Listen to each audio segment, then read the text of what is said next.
Justin Bieber shares poignant Martin Luther King Jr. quote amid Donald Trump's inauguration. Justin Bieber celebrated Martin Luther King Day with a poignant quote from the late civil rights activist.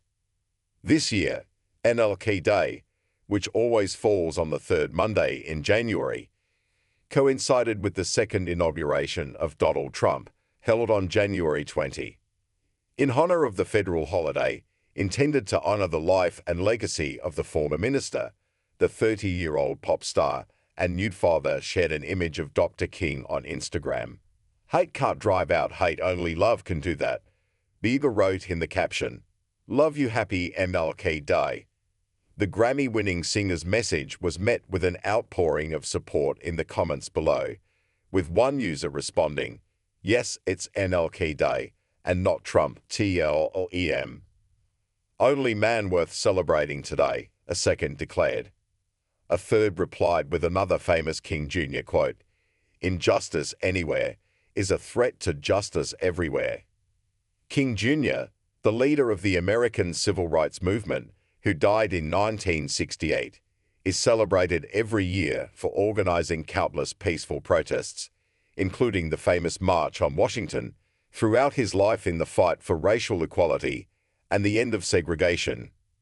The first official Martin Luther King Day took place in 1986, 3 years after President Ronald Reagan signed a bill into law that established his birthday as a federal holiday. Meanwhile, Inauguration Day was initially held on March 4, when incoming presidents, vice presidents, and members of Congress were sworn into office. However, in 1933, the 20th Amendment was ratified, moving Inauguration Day up to January 20. Since then, each president-elect has taken the presidential oath of office every 4 years, whether it's their first or second term. During Trump's inauguration, he addressed the nation claiming that a new golden age of America had begun. Standing behind a lectern adorned by the presidential seal, Trump said his return to the White House would ensure that America would not allow ourselves to be taken advantage of any longer. "Our sovereignty will be reclaimed. Our safety will be restored. The scales of justice will be rebalanced. The vicious, violent, and unfair weaponization of the Justice Department and our government will end, and our top priority will be to create a nation that is proud, prosperous, and free," he promised.